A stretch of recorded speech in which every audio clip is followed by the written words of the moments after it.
everyone, and welcome back. I hope you enjoyed your holiday weekend. This week we're going to discuss Chapter 8 in your textbooks, which is on metamorphism and metamorphic rocks.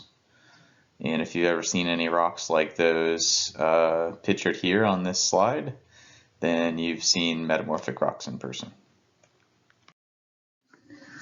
So what is metamorphism? Well, the word metamorphism simply means to change form. However, in the context of geology, this means for a rock to transition into another rock as a result of being exposed to temperatures and/or pressures unlike those in which it formed. And the changes that occur to a rock to cause it to form another rock or transition into another rock are changes to the mineralogy or the minerals within the rock, and then sometimes even the chemical composition or what elements exist in the rock. And transformers are a pretty good metaphor if you're trying to remember what metamorphism means, simply to change form.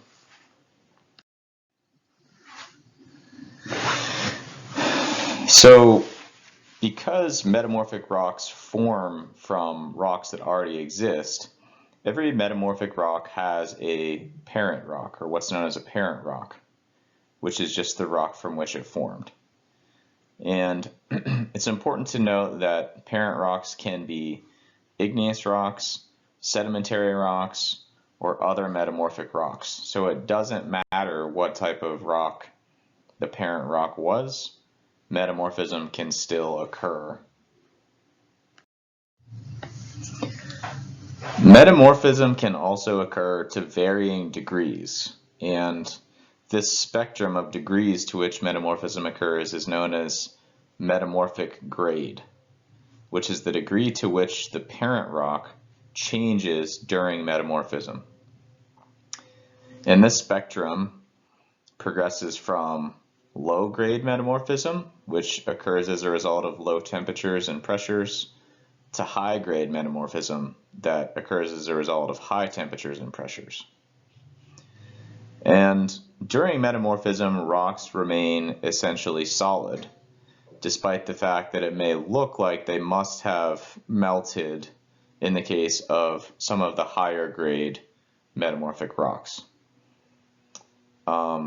But if complete melting of the rock occurs, then the resultant rocks are considered to be igneous rocks. So if you remember when we did the chapter on igneous rocks, we talked about how the crust in the upper mantle may partially melt, and that those solid rocks melting contribute to plutons of magma that rise towards the surface. So we're not talking about that in the case of metamorphism. We're talking about the ways in which the mineralogy and sometimes chemical composition of rocks can change while they're in solid form as a result of higher temperatures and pressures than Earth's surface.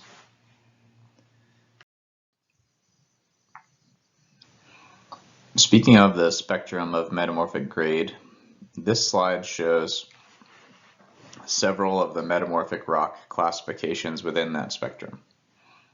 So on the top, in photograph A, you can see shale, which is the parent rock in this case, which is made of loosely packed clay minerals. And if shale is exposed to low-grade metamorphism, or low temperatures and pressures, then it transforms into a metamorphic rock known as slate, which has tightly packed chlorite and mica grains. And if you've ever played pool, you probably played pool on a pool table that the surface was made of slate. And that's because slate is typically extremely flat, and that is as a result of the low temperatures and pressures being applied to the shale parent rock. On the bottom in photograph B, you can see the parent rock granodiorite. So this is very similar to a lot of the igneous rock that you might see exposed in the Boise and Nampa area.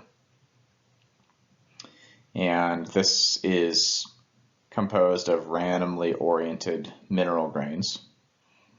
However, if you expose granodiorite to high-grade metamorphism or strong compressional forces / high pressure and high temperatures, then what you're left with are deformed layers of segregated mineral grains. And the metamorphic rock that is created by that process is known as folded gneiss, or specifically just gneiss, but you can see that the layers of segregated grains are folded in this case. So I've alluded to a couple of things that cause metamorphism, but let's dive in a little bit further. One of the main drivers is heat. It's actually the most important driver of metamorphism. And it yields a process called recrystallization, which is the process of forming new stable mineral crystals, stable in the temperature and pressure conditions, causing the metamorphism, of course. And these new stable mineral crystals tend to be larger than the parent rock's crystals.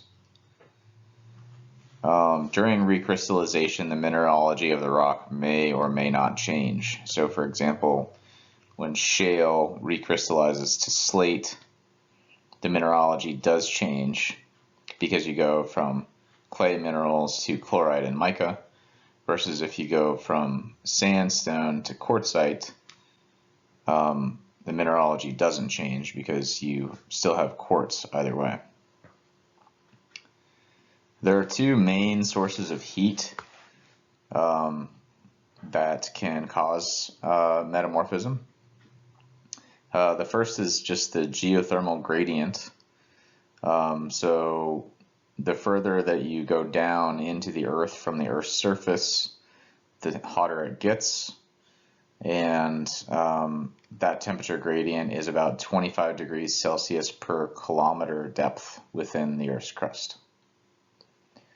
And then the second is contact metamorphism. So this source of heat is basically from rising mantle plumes, or rising magma within the Earth beneath the Earth's surface that comes close to solid rock, introducing heat to it, but not enough heat to completely melt the rock, because, as we've already discussed, if you melt the rock, then the rock that is produced from that is considered an igneous rock, not a metamorphic rock. The second major driver of metamorphism is confining pressure. So confining pressure is basically caused by the weight of the overlying material. And you can think of this as forces of pressure being applied to rocks equally in all directions. This is analogous to water pressure as you dive deeper into the ocean. And the result of confining pressure, or the metamorphosis that takes place in rocks as a result of confining pressure, is that the space between mineral grains decreases as these mineral grains get pressed into one another. And this creates rocks with greater densities. It can cause atoms within the rocks to pack more closely together, forming a new structure and thereby forming a new mineral. This is a case where the mineralogy of the metamorphic rock is different from the mineralogy of the parent rock. Another driver of metamorphism is differential stress, and this is when the pressure forces being applied to the parent rock are unequal forces in different directions. For example, if the stress is greater left to right than it is up or down. a specific type of differential stress is known as compressional stress. And this is when rocks are squeezed as if in a vise.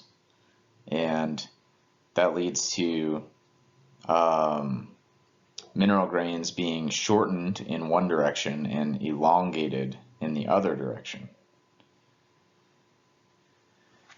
Elongated in the direction parallel to the vise and shortened in the direction perpendicular to the vise. So what type of stress occurs at convergent plate boundaries most often, do you think? And what do you think this does to the Earth's crust? I'm going to give you a minute to think about that before I answer.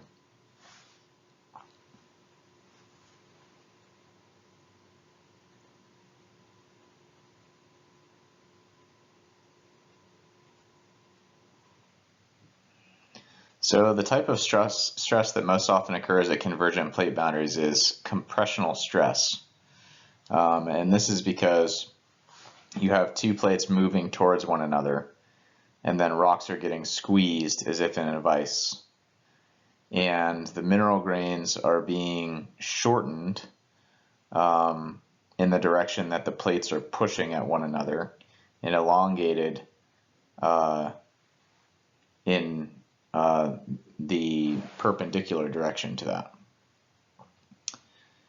And what this does to the crust is a combination of mountain building, because there's nowhere for these plates to go that are pressing into one another except for up and also down, and folding. So the example earlier in this presentation where you saw a folded gneiss metamorphic rock could be something that was created as a result of a convergent plate boundary deep within the Earth, for example. So let's zoom in to both confining pressure and differential stress and compare and contrast these forces that cause metamorphism. So in the top left here in figure A, you can see an example of confining pressure occurring in a series of geologic events that might cause that to occur. So in this case, you have an ocean off of the coast, and a bunch of sediment is being deposited onto the ocean floor, and as the sediment continues to be deposited and is buried, it might ultimately form a sedimentary rock. But then as more and more sediment continues to be deposited on top of it, you end up with a high confining pressure.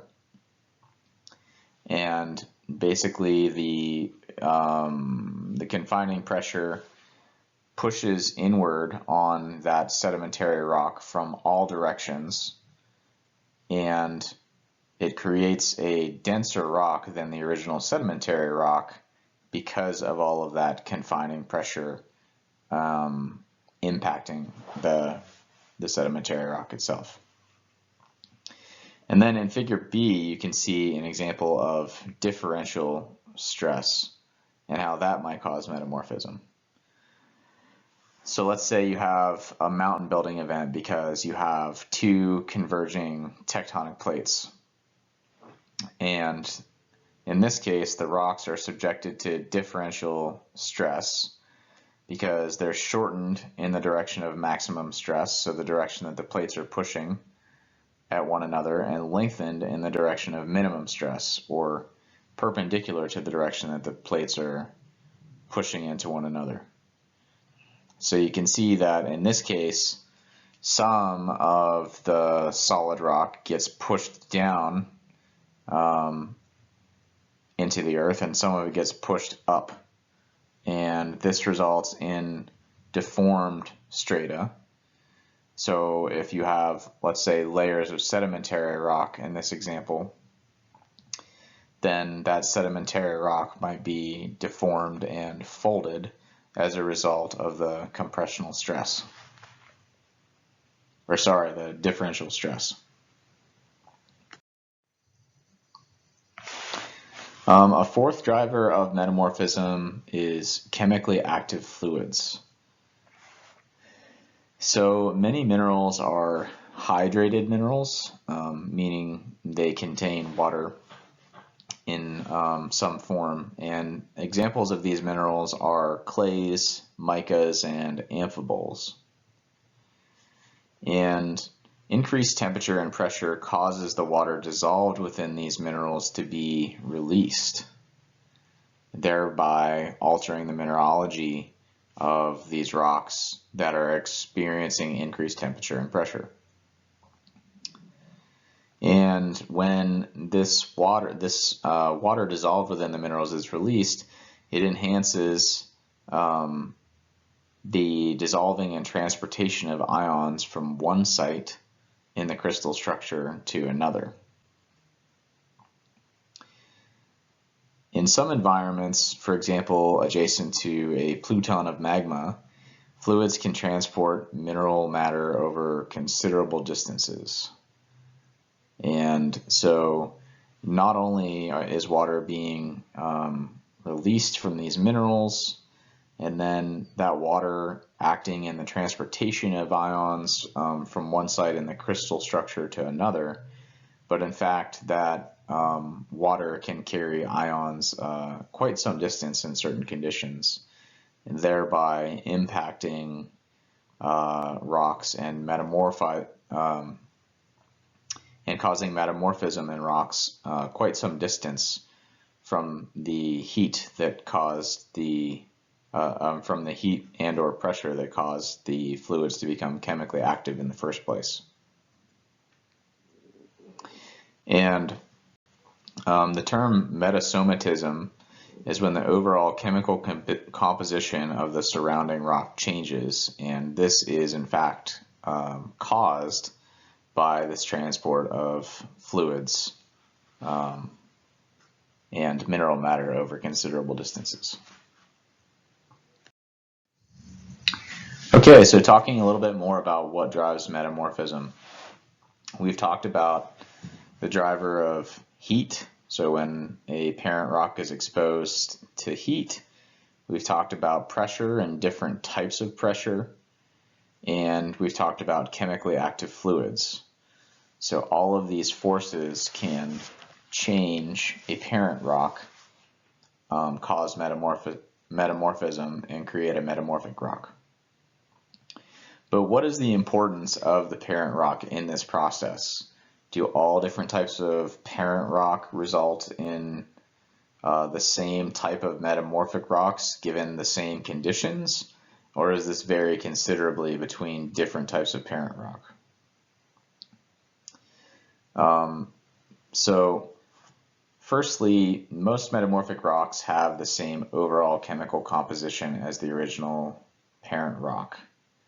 So that's important to note, that the parent rock governs the chemical composition the vast majority of the time.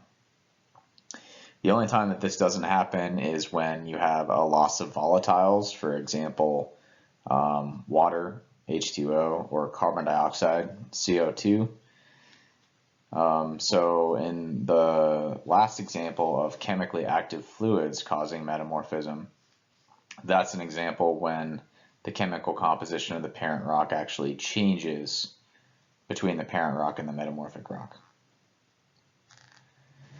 And because most metamorphic rocks have the same overall chemical composition as the original parent rock, the parent rock can often be determined from the chemical composition of the metamorphic rock.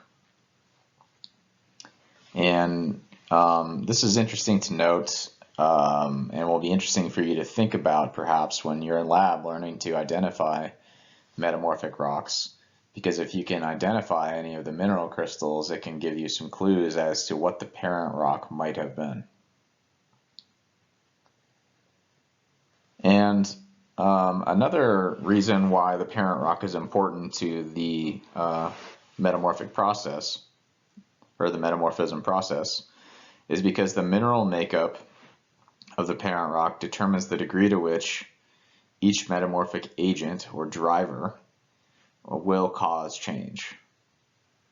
For example, the mineral calcite is highly reactive and the mineral quartz is not, which means that rocks that contain a lot of calcite might experience a change in their mineralogy as a result of metamorphism, while rocks that contain a lot of quartz might not. So let's take an example of the parent rock limestone or quartz sandstone. Limestone contains a considerable amount of calcite, and quartz sandstone obviously contains a considerable amount of quartz. Which parent rock is likely to be metamorphosed farther away from an igneous intrusion? I'll give you a moment to think about that.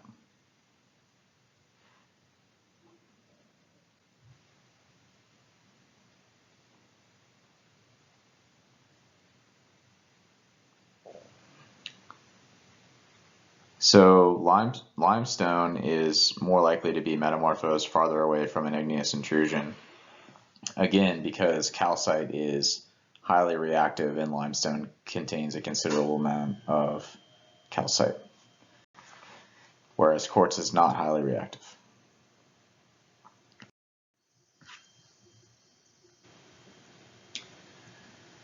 So when you identify metamorphic rocks in lab, one of the things that you'll use to identify those rocks is the texture.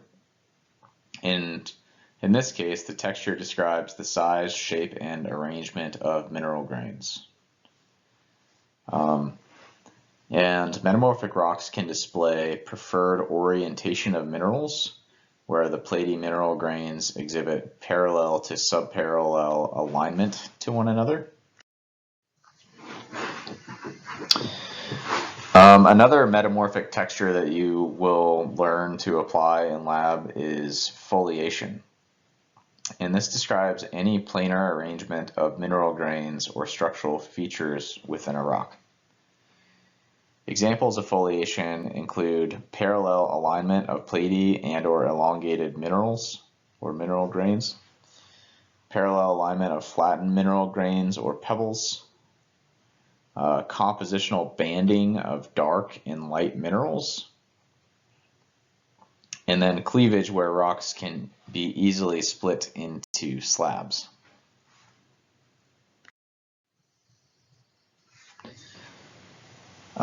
Foliation can occur in a variety of ways during metamorphism, including rotation of platy minerals to form parallel mineral grain structures, and recrystallization that produces new minerals perpendicular to the direction of maximum stress, or I should say mineral grains that are aligned perpendicular to the direction of maximum stress.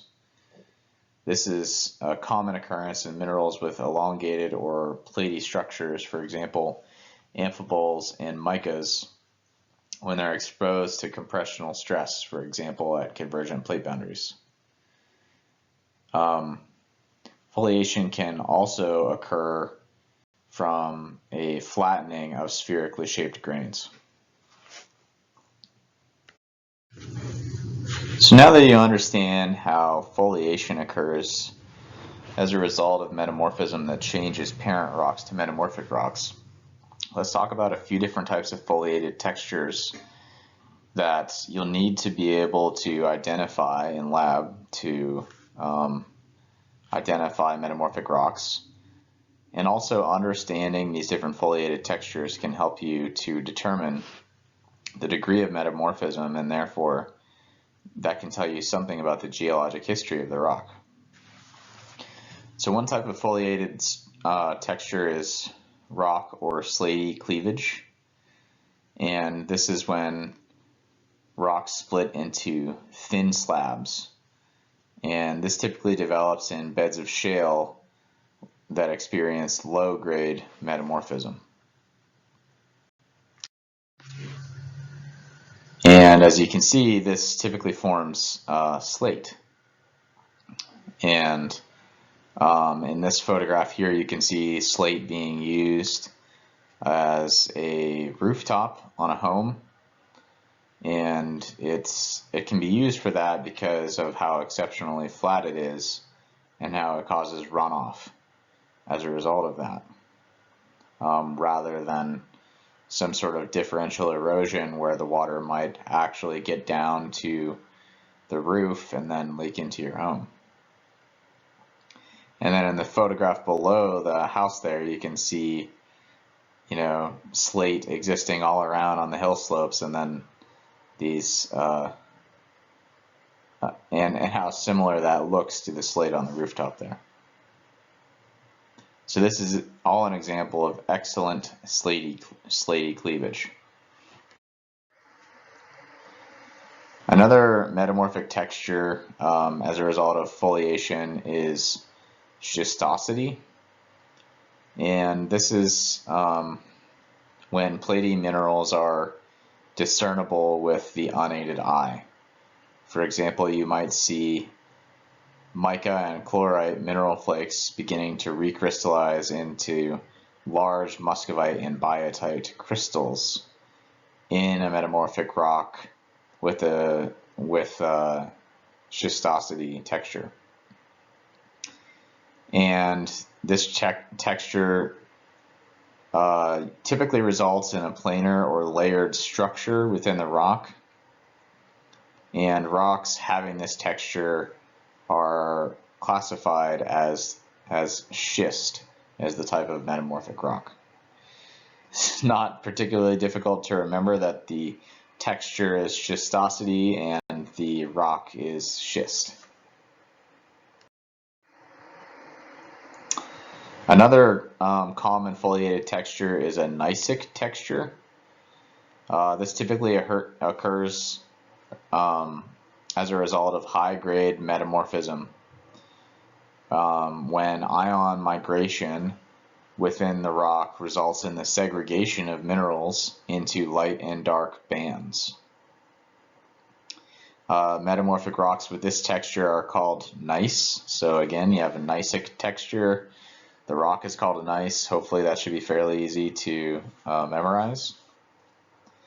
And although gneissic texture rocks are foliated, gneiss does not usually split as easily as slates or schists.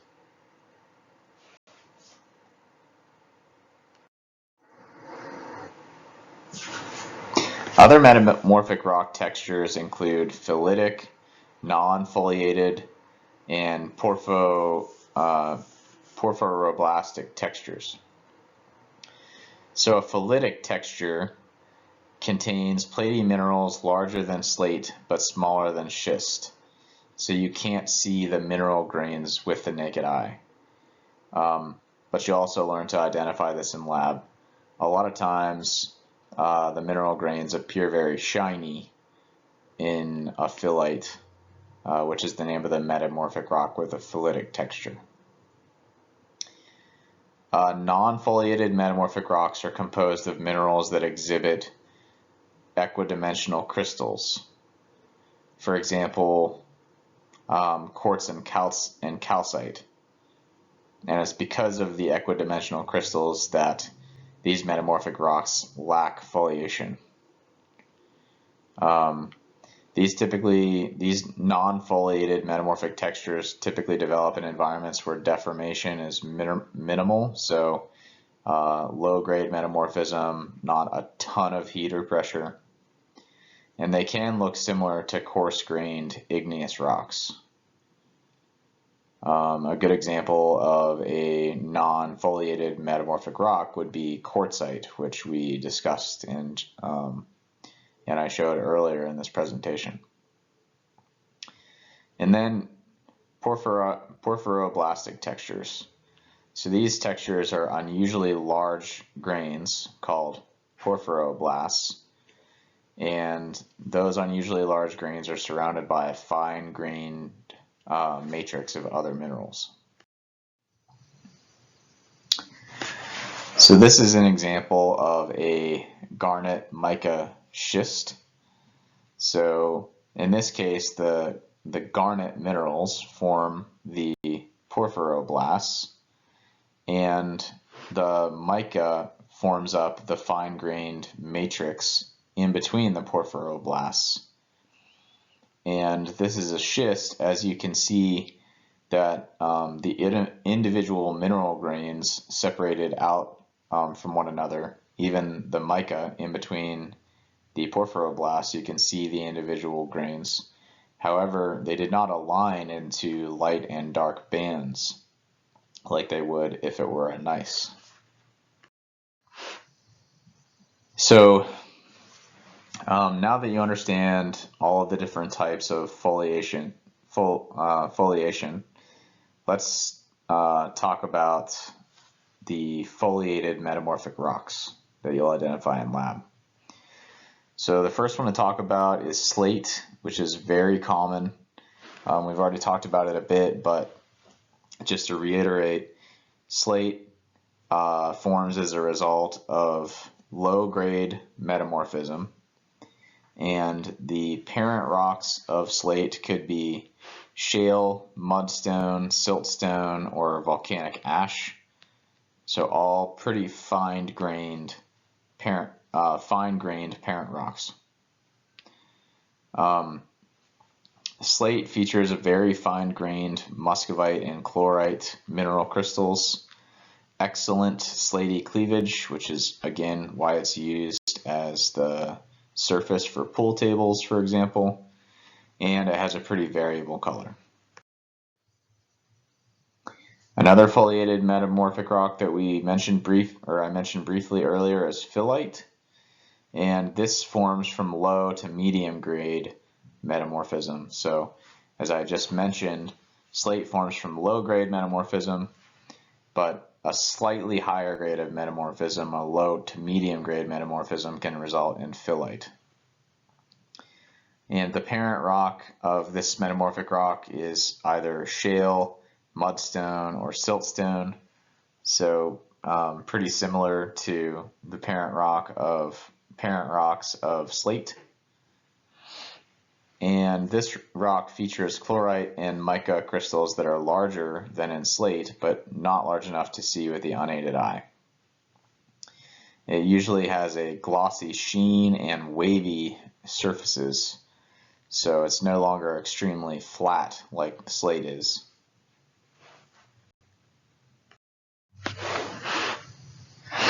Another type of foliated metamorphic rock is a schist, and this forms from medium to high grade metamorphism. So if you go from low grade, which is slate, to low to medium grade, which is phyllite, to medium to high grade, then you have a schist. The parent rock for this can be shale, mudstone, siltstone, or sometimes basalt. So it can be an igneous rock and doesn't necessarily have to be sedimentary rock. It features medium to coarse-grained muscovite, biotite, quartz, feldspar, and amphibole crystals. If its parent rock was basalt, it may have chlorite and talc crystals as well. And it can also contain porphyroblasts, for example, garnet, like in the example that we showed before, and like in the picture in the lower right-hand corner of this slide here. And then the last type of foliated metamorphic rock that I'm going to discuss in greater detail is gneiss. And again, this forms from high-grade metamorphism, so intense temperatures and or pressures. The parent rock can be shale, mudstone, siltstone, sometimes granite, diorite, or rhyolite. And it features medium to coarse grain size and has a banded appearance. So again, this is because the light and dark colored minerals migrate away from one another, forming these bands. The mineral grains are granular and elongated rather than platy, like in a lot of the lower grade metamorphic rocks. The light colored layers in gneiss are typically quartz, potassium feldspar, and plagioclase feldspar, and then the darker layers are ferromagnesian minerals, and can also be biotite, muscovite, and amphibole. Gneiss metamorphic rocks sometimes show faults or folds, as a lot of times these geologic phenomenon can be preserved in gneiss due to the high-grade metamorphism. So let's review that metamorphic grade spectrum again. So if you start with a sedimentary rock, for example, a shale that's made of very fine-grained clay minerals, if that experiences low-grade metamorphism, then you end up with a slate. So you have a change in mineralogy to chlorite and muscovite flakes, and those flakes align in parallel to one another. And then if you have a higher grade metamorphism, that can create the metamorphic rock schist. And then if you have higher grade metamorphism yet, that can create the metamorphic rock gneiss. All right, so let's talk about some of the common non-foliated metamorphic rocks. So one of the more common ones is marble. And this is the metamorphic rock that forms as a result of metamorphism of limestone, which we talked about earlier, or dolostone, which is a close relative to limestone. And the main mineral in this rock is calcite. And if you remember from the minerals lab, calcite is a pretty soft mineral, about a 3 on the Mohs hardness scale, and it fizzes when it comes into contact with hydrochloric acid. So this could potentially help you identify marble in the lab. And impurities in the parent rocks, in the parent limestone or dolostone, can provide a wide variety of colors in marble. Another common non-foliated metamorphic rock is quartzite, and this typically forms as a result of metamorphism of quartz-rich sandstone. And the reason why quartzite looks different than quartz-rich sandstone is because the quartz grains are actually fused together with one another. So pure quartzite is white, sort of how pure quartz is often white. However, iron oxide, just a little bit of iron oxide may produce reddish or pink stains in quartzite, and dark minerals, just a little bit of dark minerals mixed in, may produce green or gray stains in quartzite. So this here is an example of, looking at a close-up view of quartz sandstone and quartzite. On the left, you can see a sample of quartz sandstone, and then a zoomed in close-up view of the mineral grains of quartz that are cemented together to form that sandstone. However, if you increase the temperature and pressure of that sandstone, causing metamorphism, and then you zoom into the quartzite, you can see that those individual quartz mineral grains have been fused together with one another to form the quartzite. Another common example of a non-foliated metamorphic rock is hornfels, and the parent rock of this is shale, mudstone, or siltstone. And the reason why hornfels looks so different than a slate or a phyllite or a schist or a gneiss that formed with a parent rock of shale, mudstone, or siltstone is that hornfels forms as a result of the original shale, mudstone, or siltstone being baked by an intruding magma body. So this is contact metamorphism at work, where the parent rock comes into close contact with the intruding magma body.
Speaking of, contact or thermal metamorphism is one type of metamorphic environment, and it results from a rise in temperature when magma invades a host rock. This typically occurs in the upper crust, where there's low pressure and high temperature as a result of this magma. And the zone of alteration, or the zone in which rock is altered near the body of magma, is called the areole.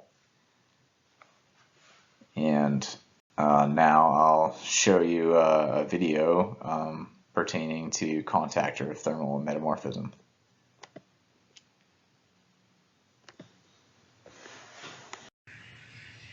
This is Callan Bentley. Welcome back for another Smart Figure.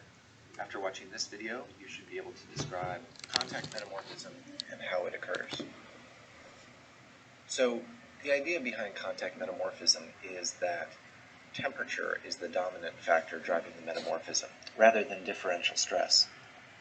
Contact metamorphism, in its simplest form, occurs under confining pressure, where you have heat, and that heat is usually provided by a nearby magmatic intrusion. So there's liquid rock intruding into other rocks, and as that liquid rock intrudes, it gives off heat. That heat tends to bake the surrounding rock. So in this picture, you see this sort of purple halo surrounding the magma chamber. Even after the magma chamber has cooled down into an igneous pluton, that purple halo is still there. That's called the metamorphic aureole. Basically, the rocks in that purple zone are the contact metamorphic rocks. So here's an example of that in the real world. This is in the Sierra Nevada of California. Basically, you have a granitic intrusion, and that granite used to be magma, of course, and it basically baked the surrounding rocks by giving off heat, which penetrated some distance into those surrounding rocks. And you'll see that it's labeled here as a roof pendant because it's basically like the roof of the magma chamber. So what sorts of rocks can we expect with contact metamorphism? Well, as with all metamorphic rocks, it depends on your parent rock. So if you have limestone and you contact metamorphose it, you'll get marble.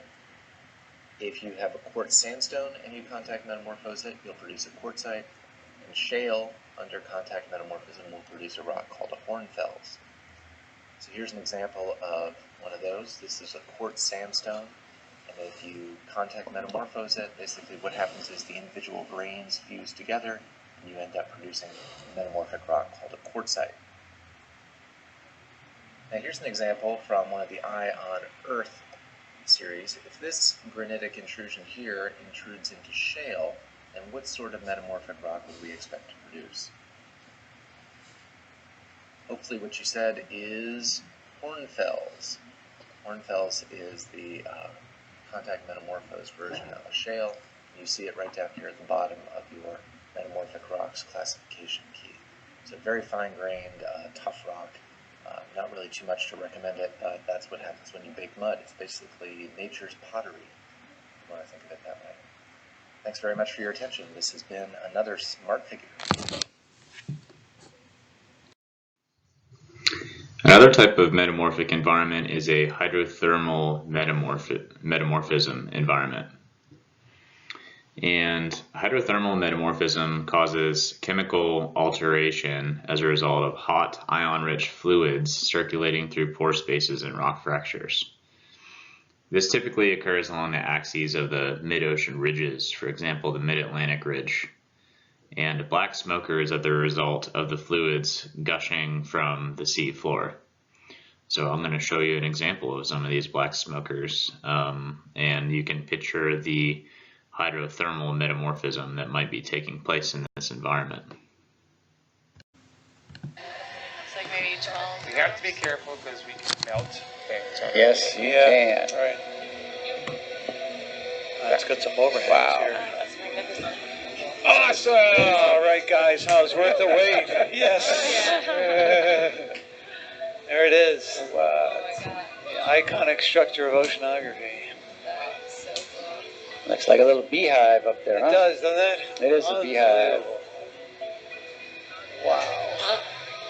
How long have we known? When was Yep. the first vent discovered? The first vents were discovered in 77. The first black smokers. first smokers in 82. That crab on the right look at that. may be Predator, That's pretty cool, right? Cyanogrea.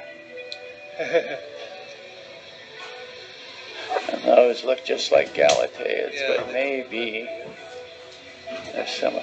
Okay, now let's do zoom on the white that was up above the thing we settled in to sample. Let's just take a good look at it. Yeah. So Look at those little guys. plenty of albanellids there and paraalbanellids. Let it settle So down. again, those albanellids are small, There you small go. worms there. Nice. Yeah, with their little plumes sticking out of their tubes. Wow. We've also got a little doing Very cool. Yeah. Scale worm. We've got a scale worm in the bottom. We've got the other Careful. polychaete associate. Something we don't know So, yeah. Watch Oh, the that's right cool. Oh, there. that's a nice Right there. shot. Right. Oh, that's a beauty shot. All right, when Yeah. you get the shot, and Wow. then come on up. Got it. Let's take a look at where that tether is. Because there's a big, Yeah. there's a Play big with the chimney iris right a over bit. here. Okay, come back up. Just wanted to get a better view of Oh, that's nice. No, it's great, but Oh, now we got smoke in the. it's all right. I'm concerned about where the tether It's is. the shimmering water coming up in Yeah. the light field of. Yeah. That definitely cannot lay on one of these. No. Yeah. So this is great. That's beautiful. So Brennan, we've got What is the white material? Like That's the- scaly looking. that's the tubes that they built. Is that the tube? Yeah. Really? Wow. That crab looks Large crab. Yes, most definitely. Look at that. I saw 5 different species of smoker fauna when we were zoomed I in just there. can't land We, with it. heck, we could probably leave in 5 minutes and call this dive a success. Not until we get some rocks. Keep going down. We're going to try and keep this down low. We just can't land with it down there. That's All the right. thing. Do we know how quickly these chimneys grow? They actually grow quite fast. I'd have to ask Steve for like a rate. He's in conference at the moment. I'll get back to you. Yeah, no worries. But they can accumulate and kind of die off in a sort of decadal time scale. So a tall one like this is maybe 10 years old, 15 years old. Oh, wow. You can see just how much material is coming out every moment from looking at the smoke. So. I must say, 6 months ago, I never thought I'd see a black smoke alive in my life. So this is pretty cool. It's a pretty special moment. So thank you to all. Another type of metamorphic environment is burial metamorphism. And we kind of talked about this a lot earlier in the lecture. And this type of metamorphism is associated with very thick sedimentary strata in a subsiding basin. So basically you have a bunch of sediment burying the sedimentary rocks below, burying the metamorphic rocks that are created from the sedimentary rocks even further below. And then another type of metamorphic environment that we haven't discussed yet is subduction zone metamorphism. Subduction zone is in plate tectonic subduction zone. And this is when sediments and oceanic crust are subducted beneath continental crust or other oceanic crust fast enough that pressure increases before temperature, and this creates an environment of differential stress. Yet another metamorphic environment is that of regional metamorphism. And this is the metamorphic environment that creates the greatest quantity of metamorphic rock overall. It's associated with mountain building and the collision of continental blocks of crust.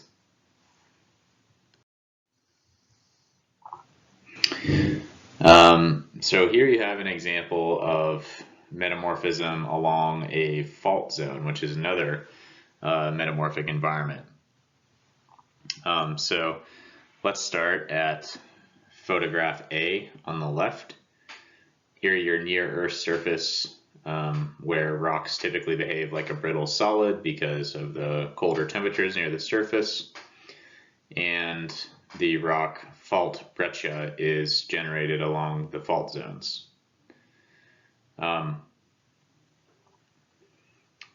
And at depth, so photograph B, rocks deform by slow ductile flow to form rocks called mylonites, and this is sort of the deep within the earth version of a fault breccia, which would form closer to the Earth's surface. And the mylonites look significantly different from the fault breccia because deeper within the Earth, where the temperature is warmer, rocks are more liable to exhibit ductile flow and less brittle fracture. So this figure displays metamorphic zones where textural variations occur within metamorphic rocks. And it's a really good figure to start thinking about how the texture of a metamorphic rock can tell you about its the geologic conditions that caused its formation in the first place. So we've talked about this a little bit already, but here you can see it within the context of a mountain building event and see where these rocks would be most likely to form. So farthest away from the subduction zone here, which is what's going on, you can see one plate subducting beneath another and a mountain building event and volcanism occurring at the Earth's surface at the plate boundary here. Well, farthest away from the convergence of these two plates and the subduction itself, you might have slate, because you might have low temperatures and pressures being applied to sedimentary rocks. Sedimentary rocks formed from the deposition of sediment over a long period of time, from the erosion of sediment off of these mountains, and then the metamorphic rock slate formed from that shale that was produced by this. And then the next grade of metamorphism, where you have a phyllite, is where you have slightly more temperature and pressure. Slightly greater temperature and pressure. So that might be closer to the mountain building event. And then closer yet to the mountain building event, you might have a schist. And then closer yet and deeper within the earth, you might have a gneiss.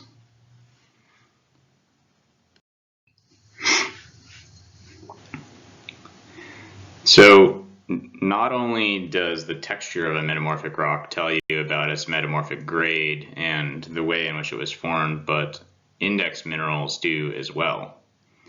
And this is because changes in mineralogy occur from regions of low-grade metamorphism to regions of high-grade metamorphism.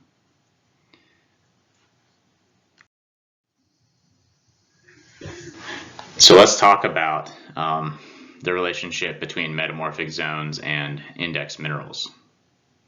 let's say, for example, that you have a parent rock of shale and it ultimately is metamorphosed into slate, phyllite, schist, and gneiss, depending on its proximity to a mountain building event or a subduction zone and how deep it is within the earth. And when you have low grade metamorphism, for example, slate or some phyllite, most of the minerals that you'll see are chlorite and then muscovite and then biotite in some of the phyllite specimen and some of the higher grade slate specimen. And then if you get to intermediate grade metamorphism, you still have muscovite and biotite, but you have the introduction of garnet and staurolite as well. And then finally, in high grade metamorphism, you have the introduction of the mineral sillimanite. One thing that's interesting is that regardless of the grade of metamorphism, both quartz and feldspar persist as well, in addition to all of the aforementioned minerals that I just discussed. So seeing quartz or feldspar is not indicative of any particular grade of metamorphism, and so they're not exactly considered index minerals in this case.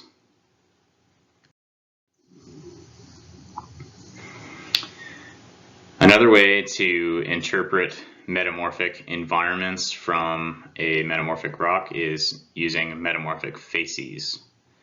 Metamorphic rocks that contain the same mineral assemblage and formed in similar metamorphic environments can be described as metamorphic facies.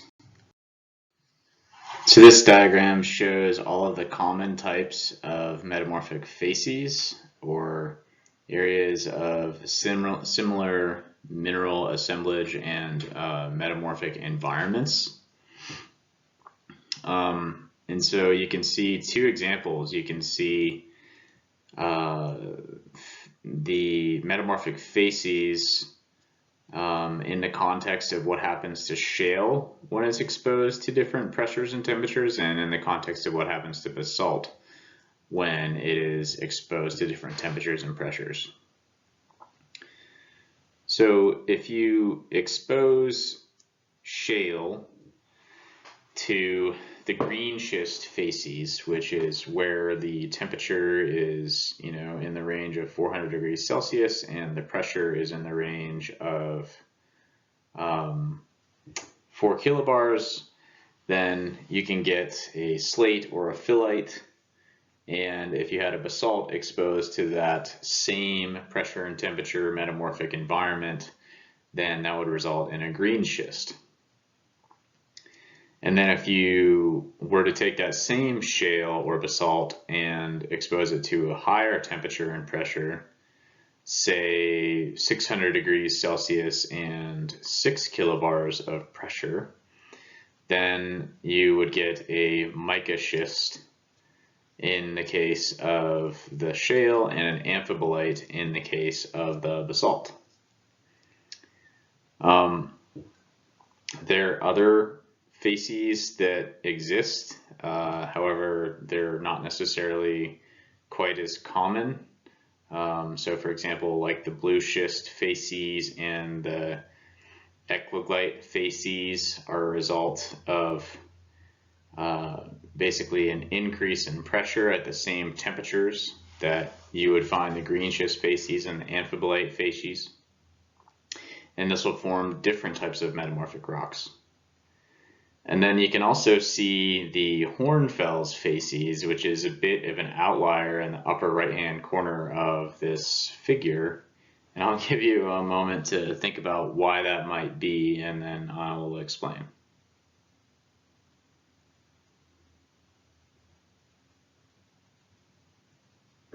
So the Hornfels facies is, as you can see, on the x-axis you have temperature and on the y-axis you have pressure. It's basically extremely hot temperatures, so 300 to 1000 degrees Celsius whereas the pressure is no greater than 2 kilobars or so. And this is because, if you recall, hornfels is basically when you expose a parent rock, like say for example shale, to contact metamorphism, or you put it close to an intruding body of magma. So it's basically exposed to extremely hot temperatures, but not necessarily an extremely high pressure. And that is what forms the metamorphic rock hornfels.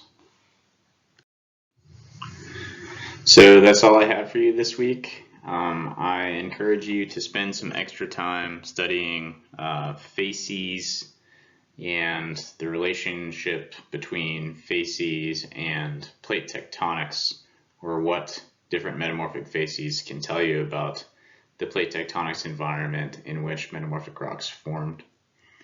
I'm also going to go over the answers to your first exam.